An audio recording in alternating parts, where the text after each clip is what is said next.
तो जय हिंद, नमस्कार साथियों। मैं प्रवीण कश्यप और आप देख रहे हैं एग्जाम सफ़र। साथियों, इस वीडियो में हम लोग बात करने वाले हैं BEd second semester Kanpur university Hindi शिक्षण। इसके हम लोग सुपर 50 क्वेश्चंस को लेकर आए हैं। तो आइए इन क्वेश्चनों को देखते हैं। साथियों, फर्स्ट क्वेश्चन आपकी स्क्रीन पर है। क्वेश्चन कह रहा है, भाषा संसार का नायाद चित्रण है, यह कथन किसका है? तो ए ऑप्शन है श्याम सुंदर दास, बी ऑप्शन है रामचंद्र वर्मा, सी ऑप्शन है सुमित्रानंदन पंत, डी ऑप्शन है राम बाबू सक्सेना। तो इसका सही आंसर क्या होगा साथियों, आपको कमेंट सेक्शन में कमेंट करना है और अपना स्कोर भी चेक करके कमेंट सेक्शन में बताना है कि आपका जो स्कोर है वो कितना रहता है। तो आइए, इसका सही आंसर जो है वो साथियों सी ऑप्शन करेक्ट हो जाएगा, सुमित्रानंदन पंत। अगला क्वेश्चन साथियों देख रहे हैं आप। क्वेश्चन कह रहा है, देवनागरी लिपि की विशेषताओं से संबंधित नहीं है। देवनागरी लिपि की विशेषताओं से संबंधित नहीं है, जो बोला जाता है वही लिखा जाता है। बी ऑप्शन है एक वर्ड से में दूसरे वर्ड का भ्रम होता है। तीसरा है सी ऑप्शन शिरोरेखा का प्रयोग अनावश्यक केवल अलंकरण के लिए। डी ऑप्शन है एक वर्ड संकेत से अनिवार्यता एक ही ध्वनि व्यक्त होती है। तो इसका समझ गए होंगे, जो शिरोरेखा का प्रयोग होता है वो अनावश्यक रूप से केवल अलंकरण के लिए होता है, मतलब शोभा बढ़ाने के लिए। तो ऐसा तो आपको पता ही है, नहीं होता है। एक ही मात्रा की जगह एक ही मात्रा लगाएंगे तब भी अर्थ बदल जाएगा। इसका सही आंसर जो हो जाएगा गलत में सी ऑप्शन हो जाएगा, क्योंकि हमसे पूछा नहीं है। अगला क्वेश्चन बहुत ही अच्छा क्वेश्चन आप सामने दिख रहे होंगे। पूछ रहे भाषा की सबसे छोटी इकाई है। तो भाषा की सबसे छोटी इकाई व्यंजन, शब्द, स्वर, वर्ण। तो इसका सही आंसर जो होगा साथियों डी ऑप्शन हो जाएगा, वर्ण। आपने इसको करेक्ट कर लिया होगा। अगला क्वेश्चन है, हिंदी भाषा में मूलतः वर्णों की संख्या मानी गई है। तो हिंदी संख्या में वर्णों की संख्या जो मूलतः मानी गई है वो 52। कितने? 52। अगला क्वेश्चन आपकी स्क्रीन पर है साथियों। और अच्छा गोल हासिल करने के लिए बीएड में एक अच्छी पोजीशन और अच्छे अंक प्राप्त करने के लिए चैनल को एक बार सब्सक्राइब कर लीजिए, ताकि आपको नोटिफिकेशन समय समय पर मिलता रहे।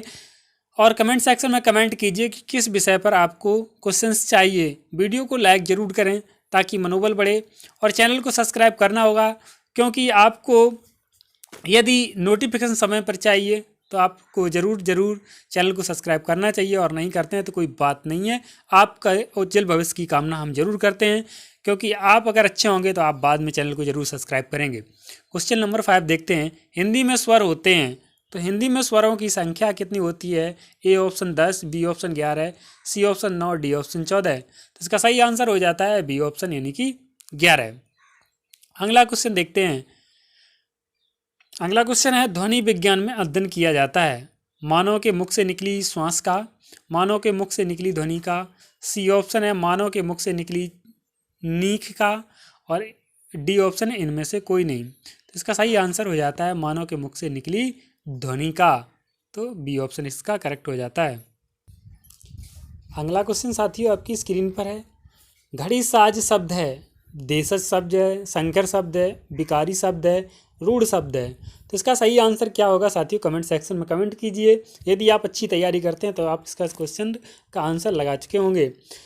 तो घड़ी साज जो शब्द है वो साथियों आपका संकर शब्द है, यानी कि बी ऑप्शन आपका करेक्ट हो जाएगा। अगला क्वेश्चन साथियों पूछ रहे हैं, मानक हिंदी का मूल आधार कौन सी बोली है? ब्रजभाषा, उर्दू, खड़ी बोली, हिंदुस्तानी। इसका सही आंसर हो जाएगा मानक हिंदी का मूल आधार जो है आपकी खड़ी बोली है, यानी कि आपका सी ऑप्शन करेक्ट हो जाएगा। अगला क्वेश्चन हम लोग देखते हैं फटाफट। इनमें से कौन सी ध्वनि अंतस्थ नहीं है, मतलब अंतस्थ नहीं है? तो आप जानते हैं अंतस्थ जो होते हैं या, रा, ला, वा होते हैं।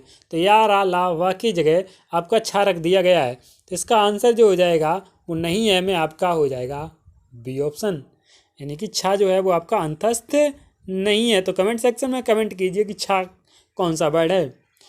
बेखौफ शब्द में उपसर्ग जुड़ा है, उर्दू का, फारसी का, हिंदी का, अंग्रेजी का। तो इसका सही आंसर साथियों हो जाएगा फारसी का फा। आप बताइए कि जो आपके फारसी होते हैं वो कौन कौन से होते हैं। अगला क्वेश्चन आपकी स्क्रीन पर साथियों। सजग शब्द का पर्याय नहीं है चौकस, मतलब चौकन्ना रहिए, सचेत रहिए, पहरेदार, सावधान। तो सावधान तो होते ही है, सजग सचेत है सावधान। तो इसका पहरेदार जो है इसका पर्याय नहीं है। नहीं है पूछा गया साथियों, आपसे क्या पूछा गया था, इस चीज़ को बहुत ध्यान से देना है कि हम लोगों से पूछा क्या गया है। नहीं है पूछा गया तो हमें नहीं है के हिसाब से ही जवाब देना था। अगला क्वेश्चन साथियों बहुत ही अच्छा क्वेश्चन है। रानी केतकी की कहानी के रचयिता हैं तो किशोरी लाल गोस्वामी, जयशंकर प्रसाद, ईसा अल्लाह खां, प्रेमचंद्र। तो रानी केतकी की कहानी जो है वो किसने लिखी है, तो लिखिए ईसा अल्लाह खां। किसने, ईसा अल्लाह खां। अगला क्वेश्चन है अंतस्थ व्यंजनों की संख्या होती है, तो आपको अभी बताए थे अंतस्थ व्यंजन कौन से होते हैं, या, रा, ला, वा। तो यानी कि आपके 4 होते हैं। कितने होते हैं, 4। तो आपका ए ऑप्शन करेक्ट हो जाएगा। अगला क्वेश्चन बहुत ही अच्छा क्वेश्चन साथियों। जिन वर्णों का उच्चारण बिना बाधा और अवरोध के होता है उन ऐसे वर्णों को कहते हैं। ऐसे वर्णों को स्वर कहते हैं या फिर व्यंजन कहते हैं या फिर आ और बा दोनों और वर्णमाला, पूरी वर्णमाला जो है वो आपकी क्या हो जाएगी, इसी में आ जाएगी। तो साथियों आपको पता है कि इसका सही आंसर क्या आएगा, स्वर। स्वर जो होते हैं बिना अवरोध और बाधा के बोले जाते हैं। अगला क्वेश्चन बहुत ही अच्छा क्वेश्चन। लिपि विकास का प्रथम सोपान है चित्रलिपि, वर्णलिपि, अक्षर लिपि, इनमें से कोई नहीं। तो ना तो इसमें चित्रलिपि आती है, ना वर्णलिपि आती है, ना अक्षर लिपि आती है, तो इनमें से कोई नहीं। अगला क्वेश्चन कह रहे हैं भाषा के रूप हैं राजभाषा, अंतर्राष्ट्रीय भाषा, मातृभाषा, ये सभी। तो भाषाएं जो होती हैं वो राजभाषा भी होती है, अंतर्राष्ट्रीय भाषा भी होती है, मातृभाषा भी होती है। तो इसलिए इसका हम लोग ऑप्शन नंबर डी करेक्ट करना पसंद करेंगे। अगला क्वेश्चन साथियों कह रहे हैं भाषा का मूल घटक है। भाषा का मूल घटक का नहीं होना चाहिए था, यहाँ पे गलती से लिख गया। भाषा का मूल घटक है भाषा विज्ञान, व्याकरण, भाषा कौशल और ये सभी। तो इसका सही आंसर क्या होगा, कमेंट सेक्शन में सभी लोग कमेंट कीजिए। तो इसका सही आंसर हो जाएगा साथियों डी ऑप्शन, ये सभी। अगला क्वेश्चन साथियों क्वेश्चन नंबर 18। पूरब और उत्तर के बीच की दिशा कहलाती है।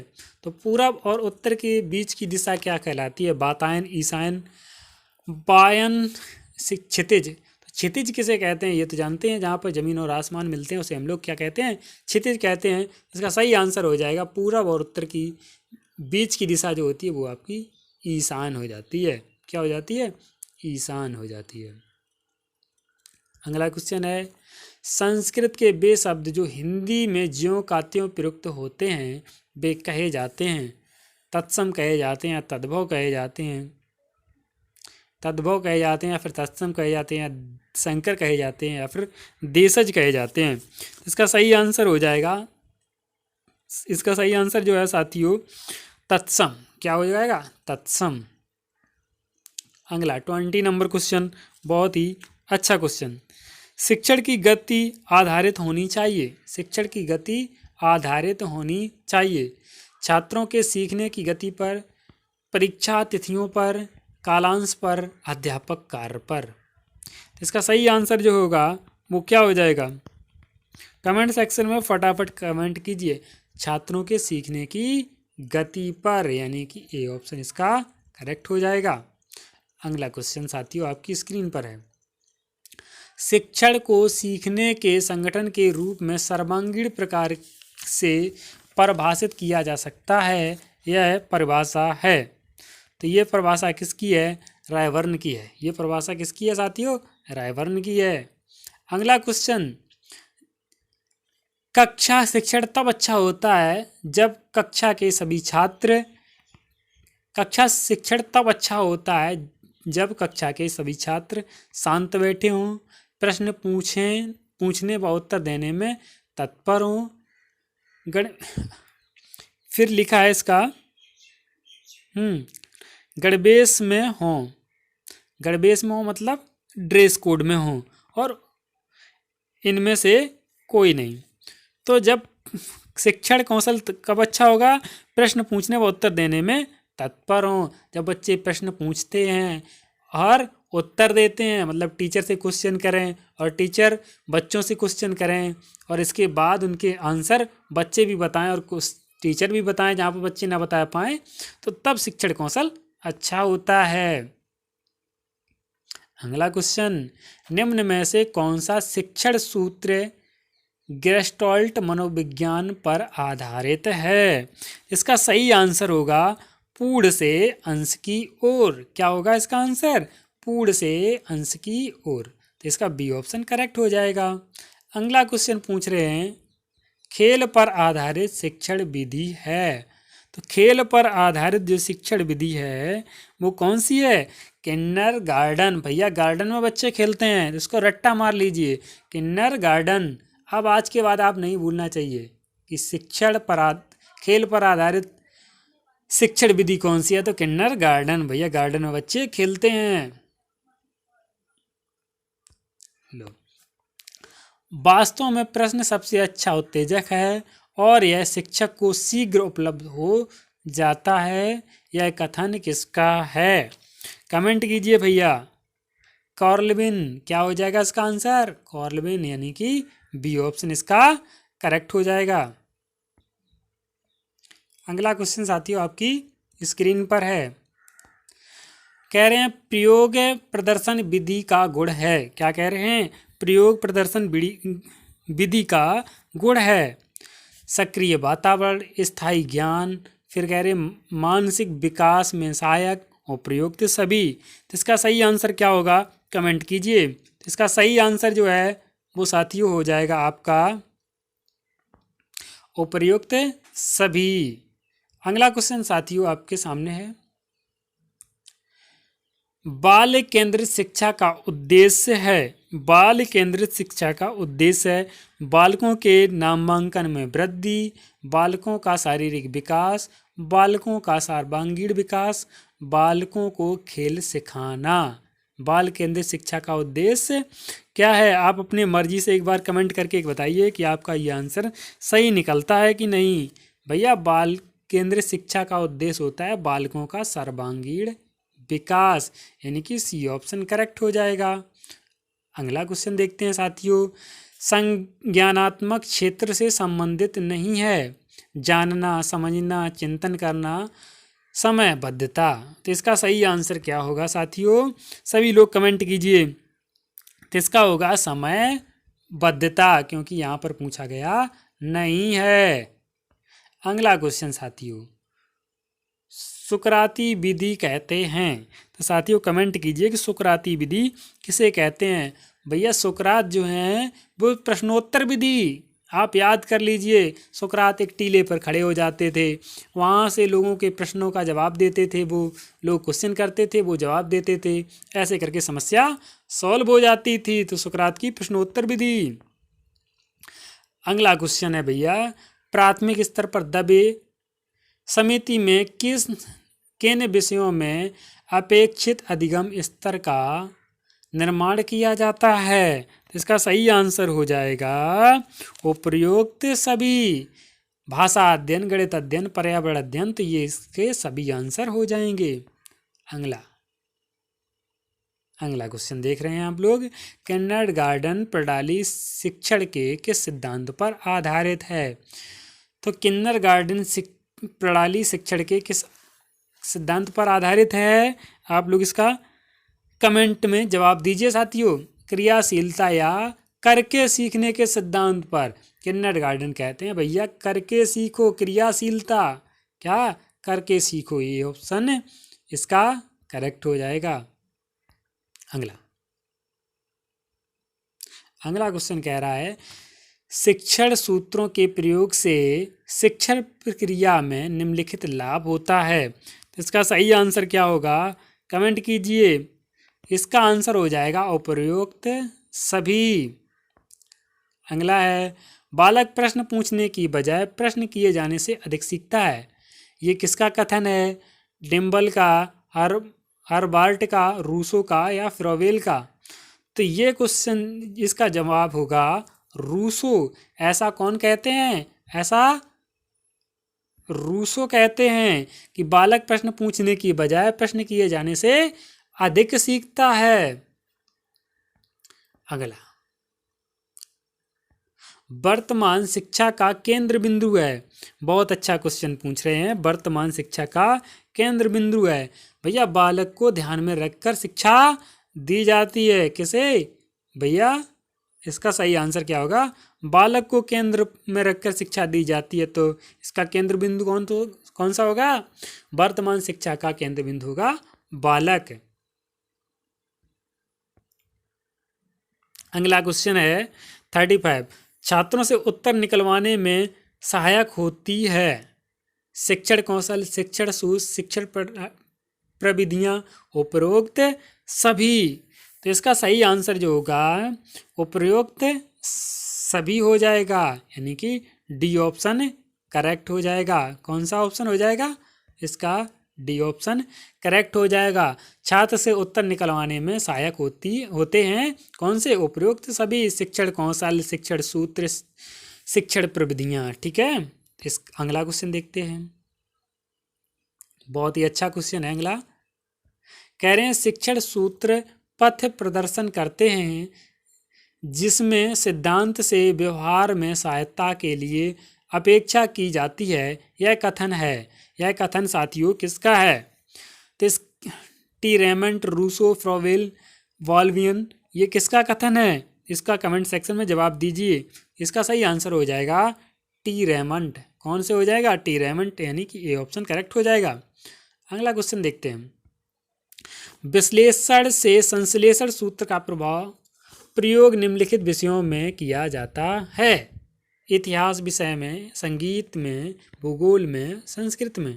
तो इसका सही आंसर जो होगा इतिहास विषय में। कौन सा आंसर हो जाएगा? इतिहास विषय में। अगला क्वेश्चन, व्याख्यान उन तथ्यों, नियमों या अन्य संबंधों का स्पष्टीकरण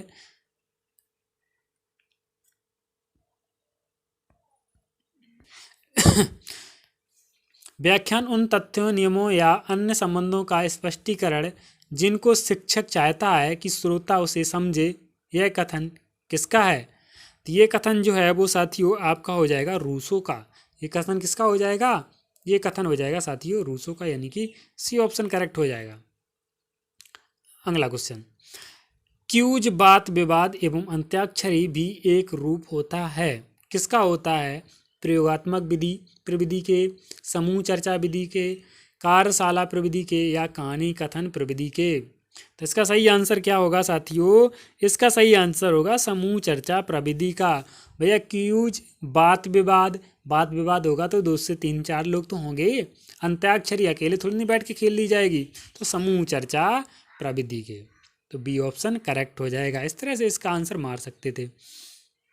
अगला क्वेश्चन है, प्रस्तावना कौशल का संबंध से होता है पूर्व ज्ञान से, पाठोपरांत निष्कर्ष से, मौन वाचन से, इनमें से कोई नहीं। तो इसका सही आंसर होगा पूर्व ज्ञान से।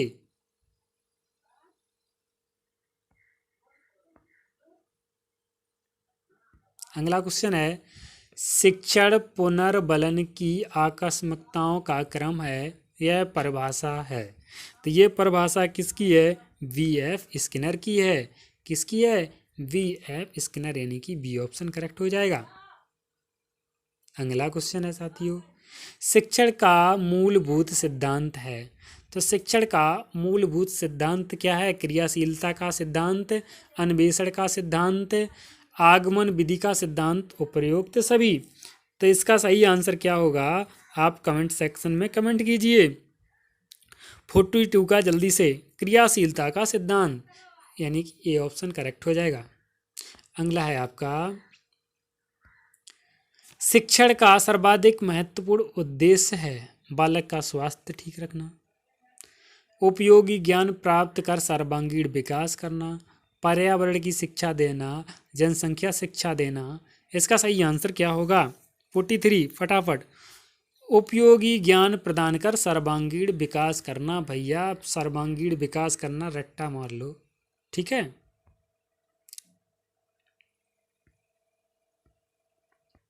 अगला क्वेश्चन देखते हैं। पूर्ण से अंश की ओर का शिक्षण सूत्र आधारित है। पूर्ण से अंश की ओर का शिक्षण सूत्र आधारित है। 44 फटाफट क्वेश्चन का। गेस्टॉल्ट मनोविज्ञान पर। क्या? गेस्टॉल्ट मनोविज्ञान, यानी कि ए ऑप्शन करेक्ट हो जाएगा। क्या हो जाएगा? ए ऑप्शन करेक्ट हो जाएगा इसका। आइए अगला देखते हैं। क्रियापरक शिक्षण विधि का अर्थ है। क्या पूछ रहे हैं? क्रियापरक शिक्षण विधि का अर्थ है। क्रियापरक एक शब्द है, इसका सही आंसर जो होगा, छात्र का अपनी स्वयं की क्रिया के द्वारा ज्ञान प्राप्त करना, यानी कि इसका सही आंसर हो जाएगा बी ऑप्शन। अगला, प्रस्तावना कौशल का प्रमुख घटक है। प्रस्तावना कौशल का प्रमुख घटक है प्रश्नों की संरचना, लेखन की स्पष्टता, उचित श्रृंखलाबद्धता, कथनों में तारतम्यता। इसका सही आंसर क्या होगा साथियों? कथनों में तारतम्यता, यानी कि डी ऑप्शन इसका करेक्ट हो जाएगा। अगला क्वेश्चन। अगला क्वेश्चन है साथियों, कहानी कहने में क्रमबद्ध घटनाओं के वर्णन पर ध्यान रखा जाता है। यह किस प्रकार की शिक्षण प्रविधि है? 47 विवरण विधि। इसका सही आंसर क्या होगा? विवरण विधि। आगे, ज्ञात से अज्ञात की ओर सूत्र की ओर सबसे पहले किसने ध्यान आकर्षित किया? इसका सही आंसर जो होगा साथियों, यह होगा हर्बर्ट। क्या? हर्बर्ट। अगला, बहुत ही अच्छा क्वेश्चन साथियों, हम लोग लास्ट की ओर पहुंच आए हैं। सेकंड लास्ट क्वेश्चन होगा आपका। स्थूल से सूक्ष्म की ओर शिक्षण सूत्र को अन्य किस नाम से जाना जाता है? क्या पूछ रहे हैं? स्थूल से सूक्ष्म की ओर शिक्षण सूत्र को अन्य किस नाम से जाना जाता है? ऐसे क्वेश्चन बीएड एग्जाम में बहुत ज़्यादा आपको देखने को मिलेंगे। तो इसका होगा मूर्त से अमूर्त की ओर, यानी कि बी ऑप्शन करेक्ट हो जाएगा। कौन सा ऑप्शन? इसका आंसर जो है साथियों हो जाएगा बी ऑप्शन करेक्ट। कौन सा? बी ऑप्शन करेक्ट हो जाएगा इसका। अगला देखते हैं। लास्ट क्वेश्चन आपका, लास्ट क्वेश्चन आपके सामने है। गेस्टॉल्ट मनोविज्ञान पर आधारित शिक्षण सूत्र है। इसका आंसर क्या होगा? सरल से अंश की ओर। इसका क्या हो जाएगा आंसर? इसका आंसर होगा सरल से अंश की ओर। साथियों कमेंट सेक्शन में कमेंट कीजिए कि आपको टॉप 50 क्वेश्चंस कैसे लगे। और साथियों ये क्वेश्चन बहुत ही इंपॉर्टेंट हो जाते हैं एग्जाम के पॉइंट ऑफ व्यू से, इसलिए इन क्वेश्चनों को आपको बहुत अच्छे से 2-3 बार वीडियो को देख लेना है और कमेंट सेक्शन में कमेंट करना है कि और किस विषय पर वीडियो बनाई जाए। Thank you for watching. मिलते हैं नेक्स्ट वीडियो में।